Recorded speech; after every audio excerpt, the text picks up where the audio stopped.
Let A be an m by n matrix. Let A 1 comma colon comma colon comma 1 and A 1 comma 1 be the matrices obtained from A by deleting row 1, deleting column 1 and deleting both row 1 and column 1 respectively. Which of the following hold है? इस समय हमें एक matrix A दे रखा है जिसका order है m by n। यहाँ पर कुछ मैट्रिसेस बनाई गई हैं फ्रॉम द मैट्रिक्स ए।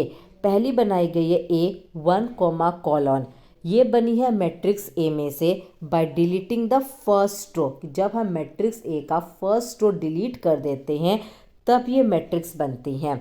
उसके बाद ए कॉलन कोमा 1 मैट्रिक्स बनी है कब? जब हम मैट्रिक्स ए में से फर्स्ट कॉलम को डिलीट कर देते हैं। उसके बाद ए 1 कोमा 1 मैट्रिक्स बनाई गई है कब? जब मैट्रिक्स ए में से पहली रो और पहली कॉलम दोनों को एक साथ डिलीट कर देते हैं।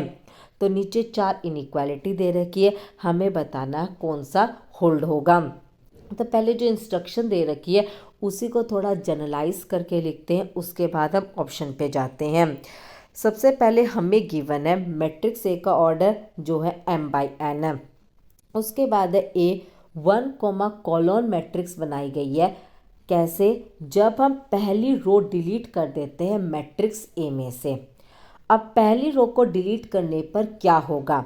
जो हम पहली रो डिलीट कर रहे हैं मैट्रिक्स ए की, या तो वो रो बाकी के रो के साथ लीनियरली इंडिपेंडेंट में होगी या फिर लीनियरली डिपेंडेंट में होगी।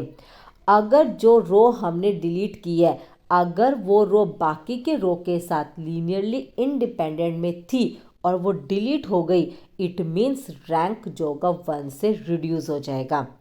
और यदि जो पहली रो डिलीट हुई है वो बाकी के रो के साथ लीनियरली डिपेंडेंट में थी तब रैंक के ऊपर कोई फ़र्क नहीं पड़ेगा। यानी कि रैंक में जो फ़र्क पड़ रहा है वो 1 से पड़ रहा है। देयरफॉर जो रैंक होगा matrix A 1 comma colon greater than equal होगा rank of matrix A minus 1। Similarly A colon comma 1 matrix obtain की गई है from the matrix A by deleting its first column. तो यहाँ पर भी रैंक पे 1 से फ़र्क पड़ेगा। Rank of matrix A colon comma 1 greater than equal होगा rank of matrix A minus 1 से। लास्ट ए 1 कोमा 1 मैट्रिक्स कैसे ऑब्टेन हुई है? जब हम ए मैट्रिक्स में से पहली रो और पहली कॉलम दोनों को एक साथ डिलीट कर देते हैं तब 2 से फ़र्क पड़ेगा रैंक पे, ज़्यादा से ज़्यादा 2 से। इट मीन्स रैंक जो होगा ए 1 कोमा 1 ग्रेटर देन इक्वल होगा rank of matrix A minus 2 से। तो जो इंस्ट्रक्शन गिवन थी उसको हमने मैथमेटिकली कन्वर्ट करके उसको नोट कर। अब हम जाते हैं ऑप्शंस के ऊपर है। सबसे पहले हम देखते हैं हमारा फोर्थ ऑप्शन है। फोर्थ ऑप्शन में है rank of matrix A 1 comma colon plus rank of matrix A colon comma 1 plus 2 greater than equal है 2 times of rank of matrix A. यानी कि इन दोनों को इसके अंदर ऐड किया गया है। देखते हैं अब हमारे इनइक्वालिटीज़ को। तो अगर हमारे इनइक्वालिटी फर्स्ट और सेकंड को ऐड कर दे तब हमारा काम बहुत ही आसानी से बन जाएगा। देखिए तो अब हम ऐड करते हैं हमारी इनइक्वालिटी फर्स्ट और सेकंड को। जैसे ऐड किया हमारे पास आ गया rank of matrix A 1 comma colon plus rank of matrix A colon comma 1 plus 2 greater than equal 2 times of rank of matrix A. यानी कि ऑप्शन डी हो गया हमारे पास करेक्ट। अब हम जाते हैं हमारे फर्स्ट ऑप्शन पे। फर्स्ट ऑप्शन के अंदर पूछा गया है rank of matrix A -2 less than equal rank of matrix A 1 comma 1 less than equal rank of matrix A. अब देखिए अब ये जो मैट्रिक्स है ये कब ऑब्टेन हुई थी? जब हमारा मैट्रिक्स ए में से हम पहली रो और पहली कॉलम दोनों को डिलीट कर देते हैं।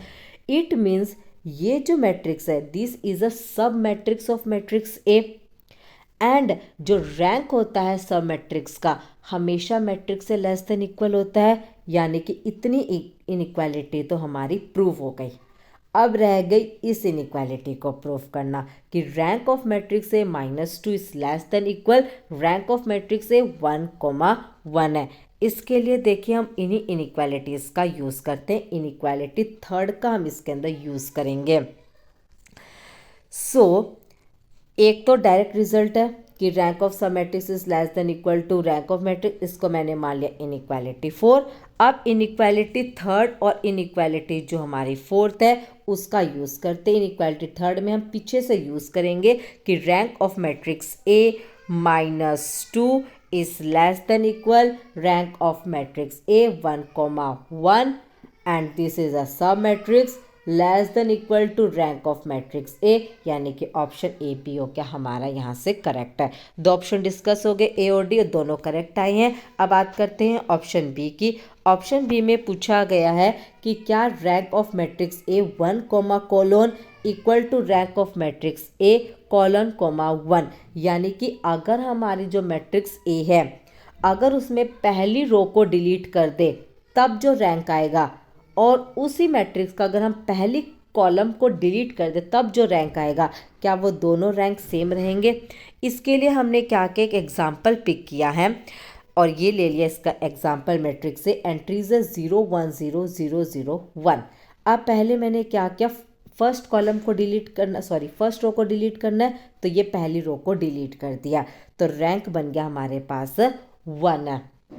अब क्या करना था, फर्स्ट कॉलम को डिलीट करना था तो ये डिलीट कर दिया फर्स्ट कॉलम को, तो मैट्रिक्स बची ये। अब रैंक कितना हो गया 2, तो रैंक तो अलग अलग हो गए, यानी कि ऑप्शन बी पी हो गया हमारा यहाँ से डिस्कार्ड। अब लास्ट बचा ऑप्शन सी, तो ऑप्शन सी हमारा ऑलरेडी डिस्कस हो जाएगा। देखिए ऑप्शन सी में क्या कहता है, if rank of matrix A 1, and rank of matrix A 1 equal है, यानी कि अगर हम किसी मैट्रिक्स में पहली रो को डिलीट करें या पहली कॉलम को डिलीट करें तब मैट्रिक्स के रैंक पे कोई फर्क नहीं पड़ता, वो इक्वल आएगा जो उसके ओरिजिनल मैट्रिक्स का है। यानी कि जो पहली रो हम डिलीट कर रहे हैं वो बाकी के रो के साथ लीनियरली डिपेंडेंट में है, और जो पहली कॉलम डिलीट कर रहे हैं वो भी बाकी के कॉलम के साथ लीनियरली डिपेंडेंट में है। यानी कि अगर हम दोनों पहली रो पहली कॉलम को एक साथ भी डिलीट करेंगे तब भी मैट्रिक्स के रैंक पे कोई फर्क नहीं पड़ेगा, यानी कि rank of matrix A will be equal to rank of matrix A 1,1, यानी कि ऑप्शन सी बी होगा करेक्ट। तो ऑप्शन ए करेक्ट हो गया, बी डिस्कार्ड हो गया और सी करेक्ट है, डी भी हमारा करेक्ट हो गया, यानी कि इसके 3 ऑप्शन हमारे पास करेक्ट।